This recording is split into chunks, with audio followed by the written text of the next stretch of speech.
that notification bell, like, share, comment, and subscribe.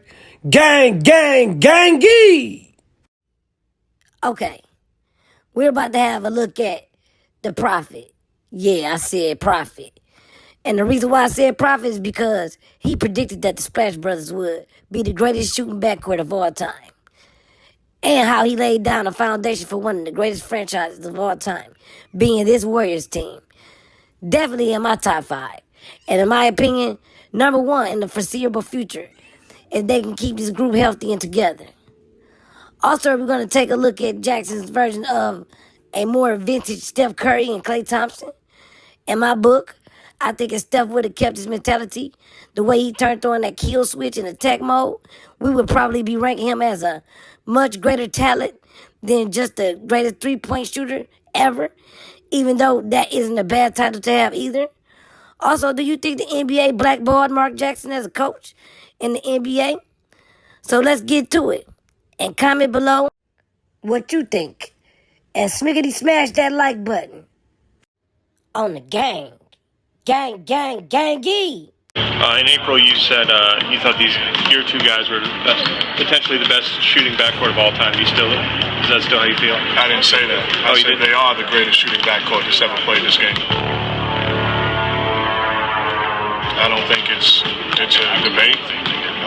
They are two incredible shooters.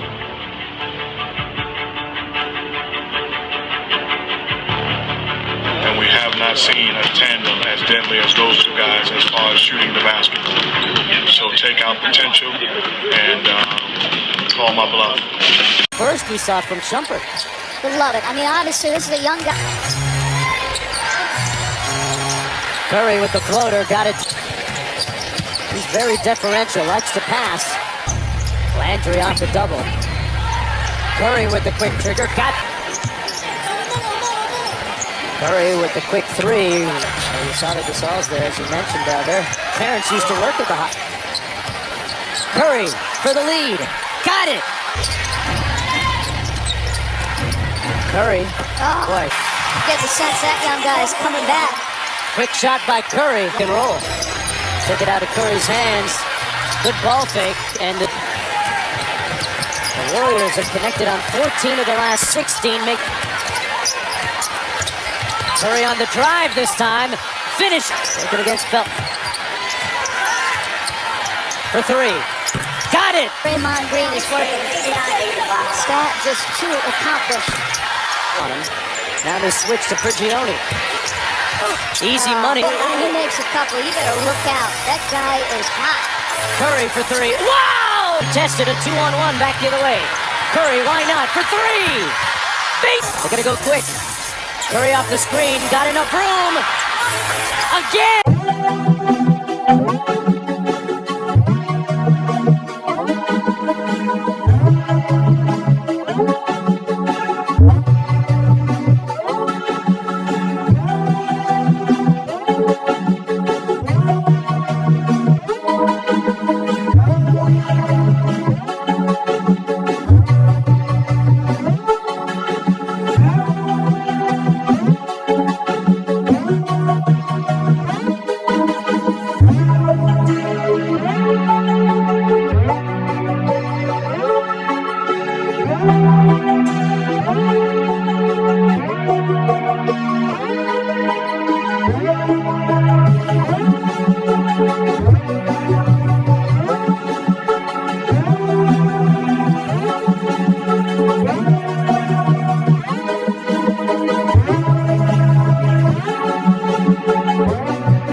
I thought about this, though.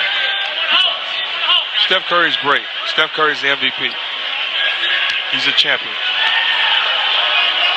Understand what I'm saying when I say this. To a degree, he's hurt the game. And what I mean by that is I go into these high school gyms, I watch these kids, and the first thing they do is run to the three-point line. You are not Steph Curry. But I also think he caught some things that came his way that were a little unfair, and here's one of them.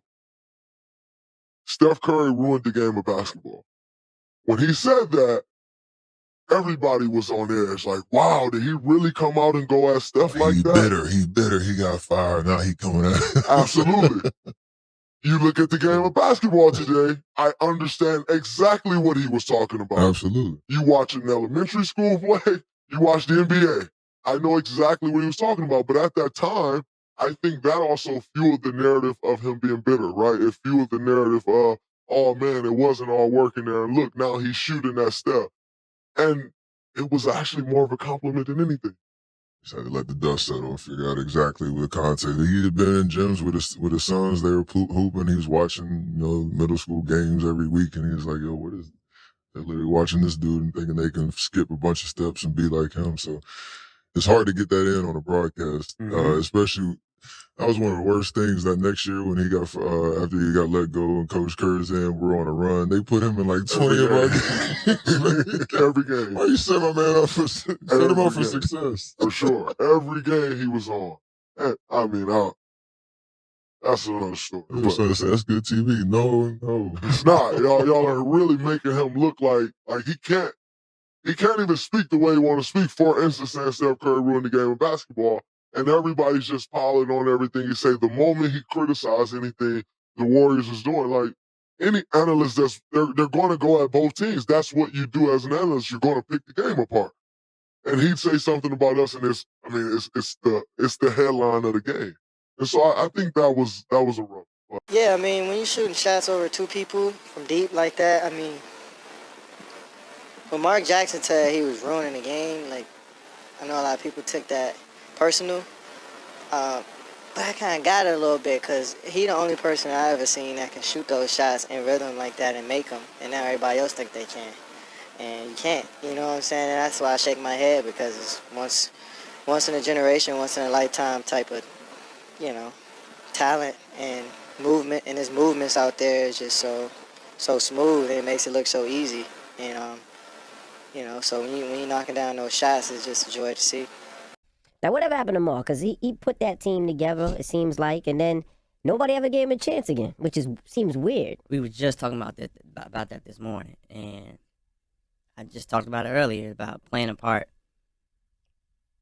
But if that's not who you really are, you can't play the part, or you can't play the politics game. And I think it was a lot of that. Like, we were huge fans of Mark, the players. He was the ultimate players coach. That was, I mean, he pretty much put that team together. Like, that's when we first started hearing about the Warriors. And then it was like, he got let go, and then no other team gave him a shot. And I talk about it in the book, as far as he was like one of my favorite coaches of all time. It was like, come in, compete, play hard. And then he was going to put you in the best position to get the most money. Like, it was players who got paid because of him that shouldn't have got paid. He was like, look, man, if you just do this, you're going to get paid. And I'm going to send you out there to do it. That's all I want you to do is do this. Just go get paid. And then he said it. Yeah, I remember he said Steph and Clay were going to be the best backcourt ever. Mm-hmm. Mm-hmm. They said he was crazy. They did. Mm-hmm. This was 7 years ago. And that joint, like, it came to fruition. But I feel like that's the politics of it, man. And when you say politics, what do you mean? I know they used to be upset because he was too religious, they said. Did he make y'all go to church? That was a rumor that he made y'all go to church. Nah, he didn't make us go to church. Like, he offered it to us. And we all went as a team, because we got a bunch of believers. So we went to church. Like, we was going to church regardless. Mm-hmm.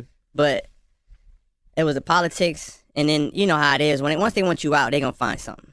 So he had church in the facility, like on Wednesday sometimes. He would stream his church service from the facility. Mean? During practice? No. Like at night. Like Wednesday night service. He'll just set up a computer in the facility. And he'll just preach. And then his congregation can stream it from at home or from the church. So if y'all was on the road, he was preaching from wherever he was. Well, on the road, I don't know. I know at home he did. It'd be like at 7 o'clock at night. So nobody was in there. Mm-hmm. One particular issue was, from what I heard, was his views on gender or marriage or what the Bible said on your sexuality. Okay. And our head of our business, who he just went in the Hall of Fame, he was he was the brains behind All-Star Weekend. Like this dude, he created the All-Star Weekend. Rick Welch, like genius business. And he celebrated as one of the top execs in sports on the business side, and he's gay. So there was conflicts with that was, widespread. Everyone was talking about that, and it's interesting. Someone mentioned it to me. It was like, when people can express themselves, but are you allowed to express yourself that you don't agree with it? You should accept it because we should all accept each other, but it's like we're afraid to really say our beliefs. Now, like you may not believe in something, but you still embrace that, or you have respect for them, or it's as long as you don't disrespect them or judge them. Correct. And I kind of miss those days. I kind of miss the days when everybody was lying to each other.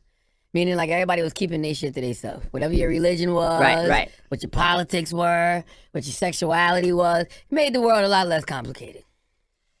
Well, it's hard to, you can't say that either, because now you're saying you don't accept something, or No, I'm not saying I don't accept it. I'm just saying that it made the world a lot less complicated when you just didn't know what everybody was into. Because a lot of that shit don't matter. That shouldn't matter if Bob Jackson is the head coach of a basketball It shouldn't team. matter, right. But some people are saying you don't accept me for who I really am, so I have to express who I am, so you know it and you understand it. Therefore, you can accept it, or you can understand it better. But I mean, that's just the way of the world, man. It's things be getting more and more complicated. I do agree with that. But it was that, and on top of, he might have issues with ownership.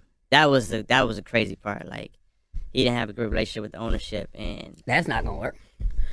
That ain't gonna never work. But no other team picked him up. Think about it. Not one other team. Well, it just shows. It just shows how in line the ownership group is within NBA. When they go into a collective bargaining agreement meeting, or we're coming to the closing to the end of our contract, and we're looking at a lockout, or we don't want to lock out. They all together. Like, it ain't no more. It's no more. Oh, my team beat your team. They don't care about that.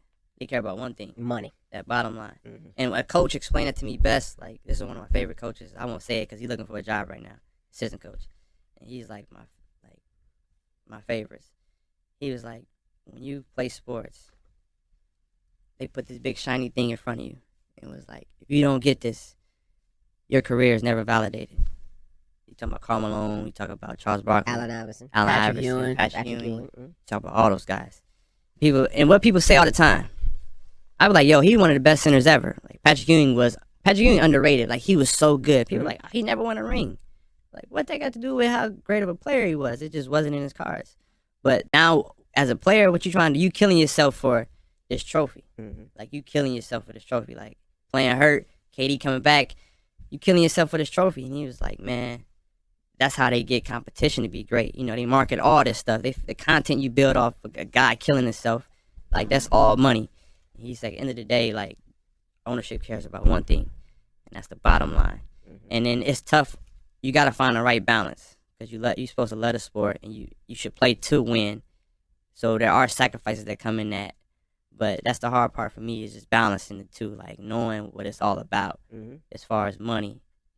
But at the same time, it's like you put yourself in a position to take care of your family for generations, and you want to use your talent.